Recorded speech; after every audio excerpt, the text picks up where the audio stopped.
seguir un poco más allá. Vamos a hablar sobre el tema de la parte del pulmón ahora en patologías netamente pulmonares y obviamente las más frecuentes y lo que les va a servir en el transcurso de su formación. ¿Ya? Como les mencionaba algunos de sus compañeros hoy en las prácticas, son 6 temas de la parte respiratoria que vamos a ver y de los cuales van a dar examen posterior a su retorno de vacaciones, que sería el 4 de agosto,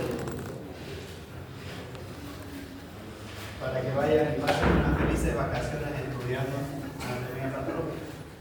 Bueno, entonces entraremos a ver lo que es lesión pulmonar aguda y edema pulmonar, o edema pulmonar agudo y lesión pulmonar aguda. ¿Ya? Bueno, la lesión pulmonar aguda engloba los aspectos de una lesión endotelial y una lesión epitelial como tal, y esta va a estar mediada por mediadores inflamatorios como el factor de necrosis tumoral, la interleucina 6 y la interleucina 10. Estos mediadores inflamatorios van a hacer que se produzcan dos tipos de lesión pulmonar como tal: el edema agudo del pulmón y el síndrome de distrés respiratorio agudo, que estas dos patologías serían lesiones pulmonares como tal. ¿Ya? Entonces, partiendo de ahí, vamos a decir ¿qué es un edema agudo del pulmón? Un edema agudo del pulmón es nada más que líquido excesivo en el intersticio o en los alveolos como consecuencia de alteraciones hemodinámicas como tal, que generalmente son de origen cardiogénico o por alteraciones en las presiones hidrostáticas, y de ahí deriva el edema agudo de origen cardíaco o el edema agudo del pulmón cardiogénico, ¿ya? O el incremento en la permeabilidad como resultado de una lesión microvascular como tal, y de ahí deriva el edema agudo del pulmón de tipo pulmonar o respiratorio como tal. Esto de aquí está marcado, es el ejemplo respiratorio. En el edema agudo del pulmón de origen cardiogénico, las alteraciones que producen la retención de líquido a nivel del alveolo y el intersticio va a ser netamente de origen de alteración en las presiones, ya sea hidrostática o alteración en las presiones por hidroscópicas. Y el otro, que sería el cardiogénico o hemodinámico, como está en el libro, y el respiratorio, hay una alteración en el endotelio causada por una infección respiratoria o por algunos trastornos que produzcan alteraciones en el endotelio, como tales infecciones bacterianas, virales o micóticas, que va a causar una alteración en el endotelio pulmonar y por lo tanto en el intercambio gaseoso. Partiendo ahí entonces tenemos un edema agudo del pulmón de origen cardiogénico y un edema agudo del pulmón de origen respiratorio, o uno hemodinámico o uno microvascular, como dice el libro. ¿Ya? Entonces el edema agudo del pulmón, como ya hemos dicho, se divide en dos, ¿no? El edema agudo cardiogénico y el edema agudo pulmonar, en el cual los dos van a llevar como consecuencia a tener líquido en el alveolo como tal y en el intersticio. ¿Ya? Entonces, siendo el más frecuente y el que van a encontrar más frecuentemente a lo largo de su carrera, el de origen hemodinámico, el edema agudo del pulmón de origen hemodinámico o cardiogénico por alteración en cualquiera de las presiones. ¿Ya? Entonces, es por una alteración en el equilibrio hidroelectrólico en las presiones hidrostáticas, sobre todo.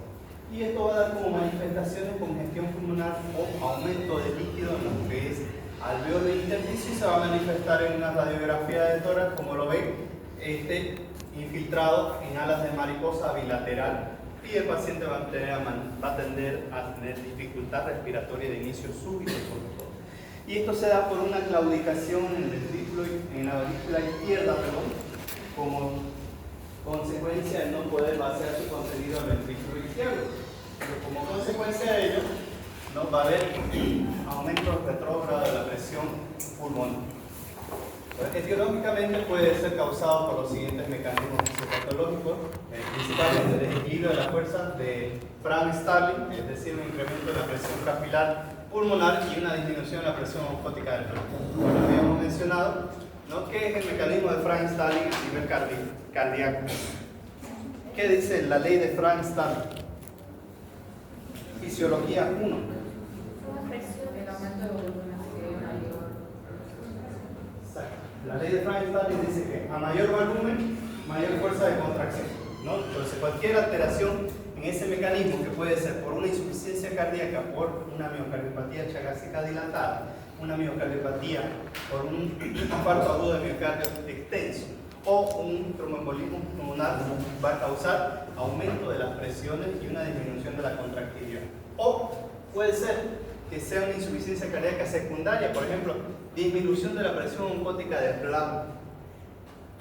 En pacientes que tienen insuficiencia renal, insuficiencia cardíaca, insuficiencia hepática o pacientes que tienen una dislipidemia severa por una desnutrición severa, va a haber mucha disminución de las proteínas como tal, y eso va a hacer más fácil que se fugue el líquido a un tercer espacio, sobre todo en el intersticio, ¿no? Y el daño de la barrera alveolo-capilar o, y en el peor de los casos, o muy poco frecuente, la obstrucción de los linfáticos. Generalmente por procesos tumorales que son muy poco frecuentes a nivel pulmonar, ¿ya? Y en resumen, para el edema agudo de origen cardíaco o el hemodinámico, vamos a tener que va a haber algún incremento en la presión en la aurícula izquierda, lo cual va a aumentar la presión capilar pulmonar. Esto como consecuencia va a llevar a un incremento de la presión hidrostática, ¿no? Empieza a haber filtrado líquido bajo en proteína por el endotelio vascular hacia el intersticio y posteriormente a los alveolos, y finalmente disminuye la perfusión pulmonar, dando origen a una hipoxemia manifestando dificultad respiratoria. Esquemáticamente aquí vemos lo que se trata de esquematizar es un alveolo en el cual hay una alteración en el mecanismo de intercambio, ¿no? Cuando hay un incremento en la presión de la aurícula izquierda, retrógradamente el sistema linfático va a tener incremento de la presión hidrostática, al igual que el intravascular. Por lo tanto, va a hacer que el líquido que esté aquí en el intravascular sea mucho más fácil que aumente a nivel capilar linfático. Y si aumenta el líquido o la presión hidrostática a nivel capilar pulmonar, va a haber mayor fuga de líquido hacia el mismo alveolo. Entonces el alveolo va a empezar a llenarse de líquido, y ese líquido va a hacer que los neumocitos tipo 2 tengan una mala alteración o funcionalidad. ¿Cuál es la función del neumocito tipo 2 como tal? ¿Y cuál es la función del surfactante? Bien. La función del surfactante es evitar el colapso del alveolo como tal, es mantenerlo una pelotita, ¿no? Entonces, si el líquido como tal bloquea la función del neumocito tipo 2, no se libera surfactante, vamos a tener dos acciones seguidas.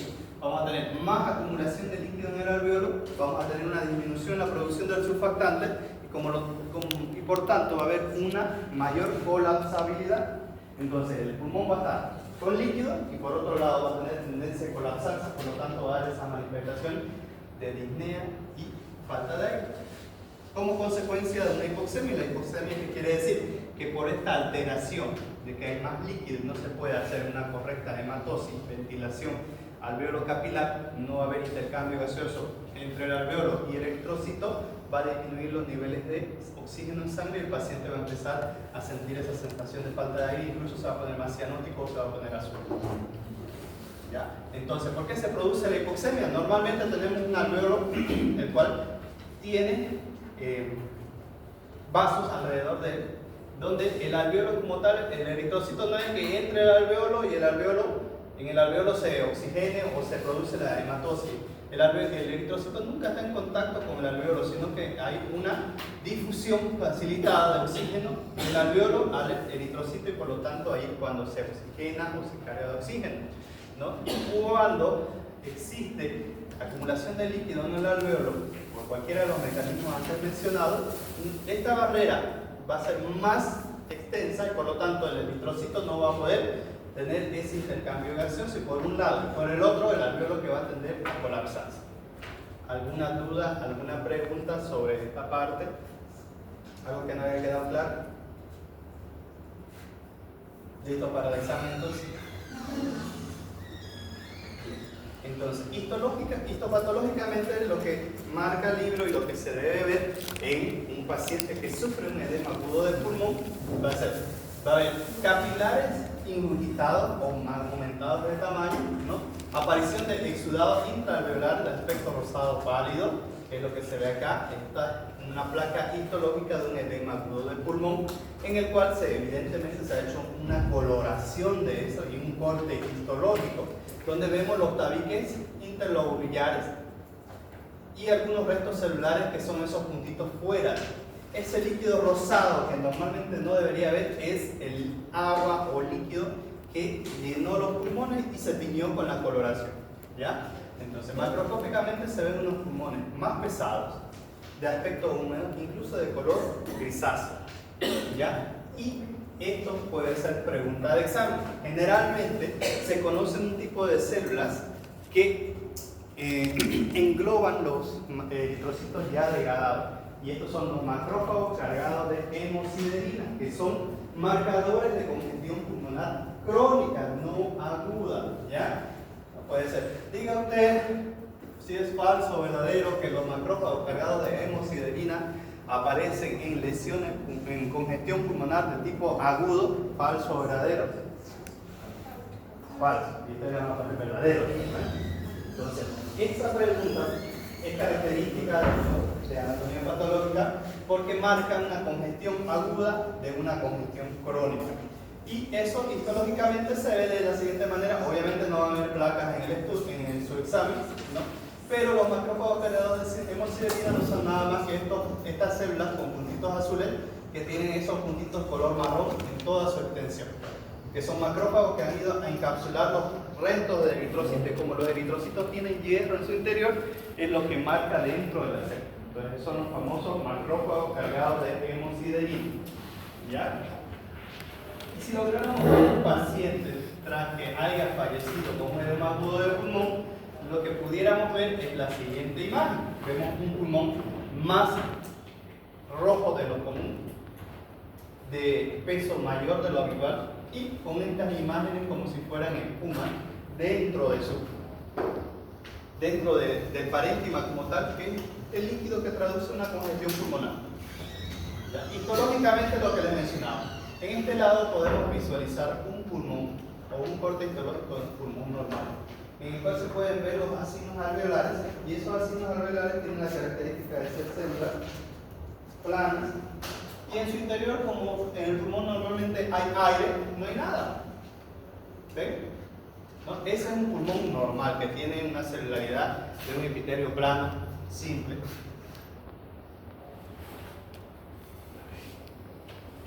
Y forma los vacinos alveolares. Dentro de él no hay nada, generalmente, como es lo que trata de manifestar esta placa, ¿no? Y los puntitos azules que se ven no son nada más que los núcleos de estas células que se han marcado más con el colorante que se lo ha teñido, ¿ya?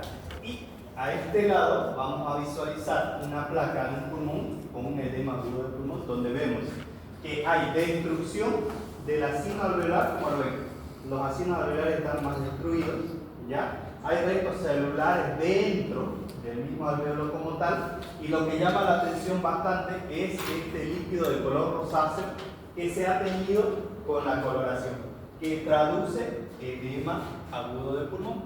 Además de ello, podemos ver en un corte, en un campo de mayor aumento, ¿no?, restos celulares como son eritrocitos o glóbulos rojos en el mismo líquido.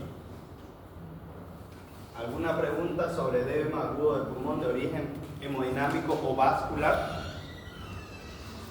¿Quedó claro el edema agudo del pulmón de origen cardiogénico o hemodinámico? ¿Algo para repetir de nuevo? Porque después están pregunta y pregunta en el examen. ¿Algo para repetir de nuevo? Bien. Seguimos entonces. Ese es uno de los tipos de lesión pulmonar, el edema agudo del pulmón de tipo cardiogénico o hemodinámico. Y el otro, que el libro lo divide en dos, ¿no?, una lesión pulmonar aguda y síndrome de estrés respiratorio agudo, que generalmente es uno solo, porque la lesión pulmonar aguda puede ser debida por una lesión en el endotelio, y esa lesión del endotelio va a llevar a un síndrome de estrés respiratorio agudo si no se controla, si no se atiende a tiempo. Es lo que llevó a la muerte de muchos pacientes en el síndrome de estrés respiratorio por COVID, ¿ya? Entonces, una lesión pulmonar aguda se caracteriza por una hipoxemia de inicio brusco y un edema pulmonar bilateral en ausencia de una insuficiencia cardíaca, ¿no? El síndrome de distrés respiratorio es una manifestación de una lesión pulmonar aguda. Entonces, para que haya un síndrome de distrés respiratorio como tal, no tiene que haber insuficiencia cardíaca. Porque si hubiera insuficiencia cardíaca sería un edema agudo de pulmón de tipo cardiogénico hemodinámico. Para que un paciente tenga un síndrome de distrés pulmonar severo, tiene que descartarse la insuficiencia cardíaca. En otras palabras, tiene que descartarse la congestión pulmonar de origen cardiogénico. El síndrome de distrés respiratorio severo es causado por químicos, por fármacos, por medicamentos o por agentes infecciosos, ya sean virales, bacterianos o micóticos. ¿Ya? Entonces, el edema pulmonar microvascular o no cardiogénico, ¿no?, es debido a una lesión del endotelio vascular o daño de las células como tal del epitelio alveolar con lesión microvascular secundaria. Esto origina fuga de líquido y proteínas, primero al intersticio y en los casos más graves a los alveolos. En esta imagen lo que trata de esquematizar, vemos que el alveolo como tal tiene su endotelio, tiene su epitelio y dentro del epitelio tiene una función de proteger ese mismo alveolo, de evitar que salga líquido y entre líquido, en otras palabras, ¿no? Si imaginamos que tenemos un alveolo de la siguiente manera, el cual tiene su revestimiento epitelial, en el cual van a estar los neumocitos tipo 1, tipo 2, para producir la respectiva hematosis. Cuando se produce una lesión primaria, ya sea en el epitelio, ya sea en esta parte de aquí o en esta parte de acá, lo primero que va a hacer es un daño celular. Esta célula de por aquí va a empezar a producir una necrosis y por lo tanto va a haber fuga inicialmente al drenaje linfático y viceversa. Y esa fuga va a producir que aumente la cantidad de proteínas dentro del alveolo y por lo tanto va a empezar a haber fuga de líquido al intraalveolar, o sea, va a llegar líquido del drenaje linfático al alveolo y va a empezar a llenarse. Pero no solo va a entrar líquido, van a entrar proteínas, van a entrar restos celulares, y eso ¿qué va a hacer? Que a la larga los macrófagos que se encuentran aquí van a empezar una migración y transmigración de los macrófagos al capilar del linfático y ahí va a empezar a degranularse. Y al desgranularse va a liberar más histamina y al liberar más histamina va a traer más macrófagos a este nivel. ¿Para qué? Para producir más liberación de mediadores inflamatorios como el factor de necrosis tumoral, como la interleucina 6, como la interleucina 10, y eso va a hacer que se liberen más mediadores inflamatorios, va a haber más daño celular, va a haber más líquido en el alveolo. Al haber más líquido en el alveolo, va a haber mayor restos celulares, va a haber mayor resto de proteínas, se van a formar los famosos complejos de fibrina y proteínas y eso va a llevar a una formación de una membrana hialina. Y eso quiere decir como una capita alrededor del alveolo, gruesa, que además del líquido que ya hay dentro del alveolo va a dificultar el intercambio gaseoso. Este aumento de celularidad, este aumento de líquido, hace que a la larga el proceso inflamatorio sea más fácil, pero sea más difícil de resolverse, porque eso no se absorbe de igual manera que si fuera un líquido estéril. Casi. Dentro de las bases para una lesión pulmonar y un síndrome de distrés respiratorio severo, primero va a haber una lesión endotelial o un daño endotelial y posteriormente una inflamación y posteriormente un círculo vicioso. Mientras más daño endotelial haya, va a haber mayor reactante inflamatorio y esa reacción inflamatoria va a causar más daño endotelial y ese daño endotelial libera más mediadores inflamatorios y se va a producir más líquidos, se va a producir más acumulación de proteínas, se va a producir mayor fibrina y ese alveolo va a tener una consistencia más dura, más rígida, por lo tanto, en el momento que llegue a solucionar o reabsorberse, va a haber una fibrosis en esa área donde hubo la lesión pulmonar. ¿Ya? Entonces, ¿cuál es la patogenia del síndrome de estrés respiratorio? Hay una activación endotelial, hay una adhesión y una extravasación de los neutrófilos, una acumulación de líquido intraalveolar y formación de membranas y una posterior resolución.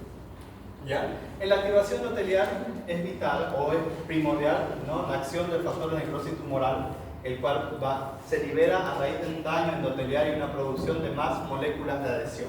O sea, cuando hay una lesión en el sistema o en el nivel endotelial, va a producir mayor activación de mediadores inflamatorios para tratar de defender esa célula que se ha dañado, ¿no? Posterior va a haber una adhesión y extravasación del entrófilo. En respuesta a la lesión que se hubo inicialmente, va a ver que los macrófagos se van a activar, van a migrar al intersticio de los alvéolos y posteriormente van a degranularse. Y al degranularse un macrófago, ¿qué es lo que producen? Histamina, entre otros mediadores, y esos mediadores tienen una función de producir o perpetuar o hacer más intensa la respuesta inflamatoria.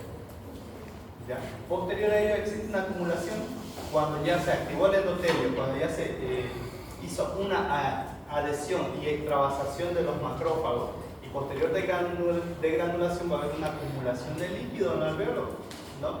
Esa acumulación de líquido intraalveolar va a formar membranas, por lo que ya les había comentado. La activación del endotelio origina fugas, lo cual forma un edema intersticial y alveolar. Entonces, se forma tanto líquido en el intersticio como en el alveolo. El daño de los neumocitos tipo 2 produce anomalías en el surfactante. Como ya habíamos mencionado, el surfactante es responsable de mantener una tensión superficial sobre el alveolo, evita que se colapse. Pero para ello no tiene que haber líquido en el mismo alveolo, porque si hay líquido no funciona, no se produce el surfactante y se colapsa. Normalmente cuando nosotros exhalamos, el alveolo lo que tiende que hacer o tiende a hacer es a colapsarse como una bolsa, y la función del surfactante es evitarlo, ¿ya? Entonces el líquido es espeso y rico en proteína, además de detritos celulares que posteriormente forman las membranas hialinas.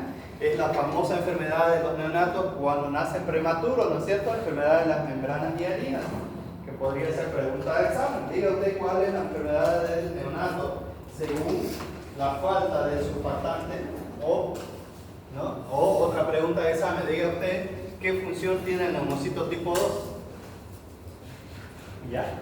Posteriormente a todas estas reacciones inflamatorias, existe un periodo de resolución en el cual el paciente se libra de la lesión pulmonar, zafa, en otras palabras, de todo el proceso inflamatorio que hubo, pero esa reacción, esa respuesta de resolución lleva más tiempo de lo habitual, porque el disolver, el reabsorber todo lo que se ha formado en el alveolo como consecuencia de aumento de proteínas, de fibrina y de reactantes inflamatorios es muy complicado. Muchos de los pacientes no llegan a solucionar y terminan falleciendo, ¿ya? Entonces, el círculo vicioso de la lesión pulmonar aguda o síndrome de estrés respiratorio empieza con una activación endotelial, una adhesión y extravasación de los neutrófilos, una acumulación de líquido intraalveolar y formación de membranas hialinas y una resolución de la lesión, que podría ser pregunta de examen. Diga usted cuál es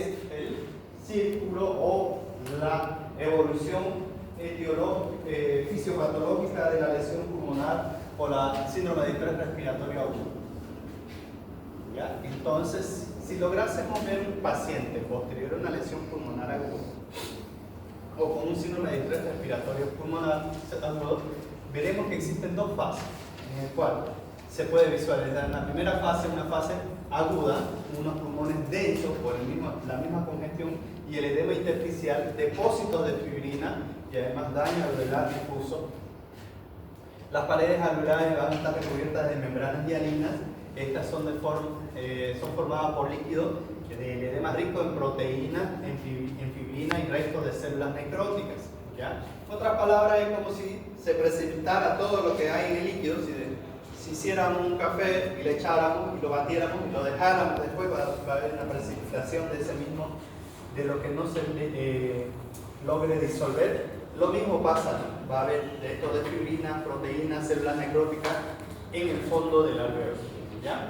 Y una fase proliferativa u organizativa en la cual va a haber neumocitos tipo 2 que proliferan y forman tejido de granulación. O sea, estos neumocitos tipo 2, por el daño que han tenido por reactante inflamatorio, por procesos infecciosos, por gérmenes, ya sean virales o bacterianos, van a llegar a producir fibrosis a largo plazo, o van a producir una membrana hialina que es como una cascarita de todos los detritos celulares. ¿Para qué? ¿Por qué, mejor dicho? Por la sedimentación de lo que hay en el líquido alveolar. ¿Alguna duda? ¿Alguna pregunta hasta ahí? Bien. Histopatología generalmente se puede ver, ¿no? Los alvéolos, como vemos en este caso, con glóbulos rojos dentro del su interior, pueden haber vasos sanguíneos ingurgitados, y lo más característico que vemos aquí es que hay líquido en el interior de los alvéolos, ¿ya? Entonces, esta imagen trata de esquematizar la formación de las membranas hialinas.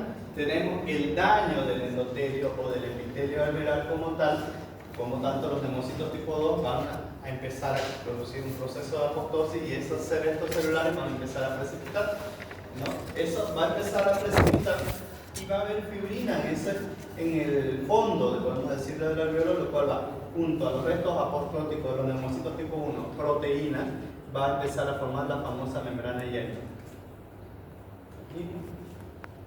En el caso de los pacientes que en la pandemia que acaba de pasar, podemos visualizar un paciente que tiene un pulmón de unas características normales, un pulmón rosadito con expansión normal, y al otro lado vemos un paciente post-COVID, porque no se lo puede visualizar así cuando el paciente está en su etapa aguda, ¿no? Un paciente que logró superar la etapa de COVID, en el cual se produjo una lesión alveolar y posteriormente un síndrome de distrés respiratorio, y como consecuencia de una resolución, el pulmón empieza a mostrar estas características: un pulmón más grisáceo, más acortado de tamaño, más denso por la fibrosis pulmonar que tuvo, y hay áreas en las cuales incluso tiene falta de tejido porque empezó a haber una fase de degradación en el mismo pulmón, ¿ya? Entonces, si nosotros lográramos ver ese paciente antes de que empezase o después de su proceso de recuperación, o en su proceso de recuperación, podríamos ver que el pulmón que tenemos acá, que lo estamos visualizando, que es este lado de acá, porque este está más aireado, está todo blanco, lleno de flema. En otras palabras, el proceso inflamatorio todo como tal es el pulmón dañado en su totalidad, ¿ya? Entonces, el distrés respiratorio como tal es una de las patologías más frecuentes, que es como consecuencia de una neumonía que no se logró atender adecuadamente o no se logró atender a tiempo, o en el peor de los casos una neumonía que deriva de un germen muy resistente o de un proceso viral, como por ejemplo el COVID, que no tenía tratamiento. Eso lo que va a hacer es una lesión pulmonar inicialmente en todo lo que es el epitelio, y va a liberar un reactante inflamatorio, ¿no? Esa lesión pulmonar nosotros la podemos visualizar inicialmente en una radiografía o en una tomografía. En la radiografía de tórax, lo que nosotros podemos visualizar en un síndrome de distrés respiratorio agudo severo es una opacidad en ambos campos pulmonares. Lo mismo vamos a visualizar en una tomografía, pero ahí ya no lleva el nombre de opacidad. Vemos imagen en vidrio deslustrado o en vidrio esmerilado en ambos campos pulmonares. Y eso es lo que va a traducir la falta de aire en el paciente como tal, ¿no? En estas siguientes imágenes vemos aquí un pulmón que tiene una lesión nodular en uno de los campos pulmonares, que pudiera ser el campo pulmonar inferior, en el cual tiene unos bordes circunscritos, ¿no? Pero tiene un centro más eritematoso en relación al resto del parénquima. En los siguientes dos cortes podemos visualizar un corte en el de arriba, en el cual tenemos dos pulmones sin hacer el respectivo corte, en el cual podemos ver un edema agudo del pulmón, y podemos ver que como el líquido es más pesado que el aire, va a tener tendencia a las áreas más declives, y por lo tanto va a cambiar el color de ambos pulmones. Vemos una coloración más grisácea en ambas bases pulmonares que en relación a la parte pulmonar superior. Y si a ese pulmón le hiciéramos un corte y posteriormente una compresión con un objeto, en este caso con un cuchillo, podemos ver que sale líquido alrededor o del parénquima que está constrictivo. ¿Ya? ¿Alguna duda? ¿Alguna pregunta? En el libro este tema son 3-4 páginas más, no es largo. ¿Hay alguna duda, alguna pregunta que no se haya entendido sobre edema agudo de pulmón y lesión pulmonar aguda? Entonces, la próxima clase vamos a llevar neumonía. ¿Ven? Los temas son cortitos, entonces para su estudio van a sacar todos 100, ¿no es cierto? ¿Alguna duda, alguna pregunta? ¿Algo que no haya quedado claro? Callen ahora, hablen ahora o callen para siempre. Lista, por favor.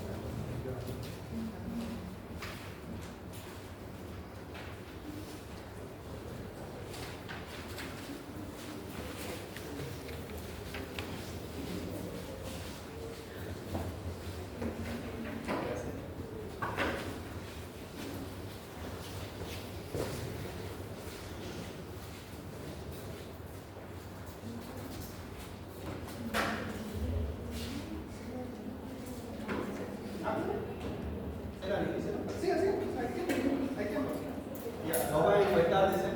Siguen. Pero a cierta parte ya lo encuestaron en la mañana. Lo de temprano.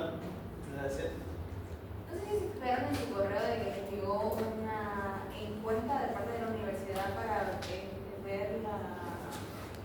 valorar las secciones del campo. ¿Ya lo hicieron todo? ¿Qué es ese correo?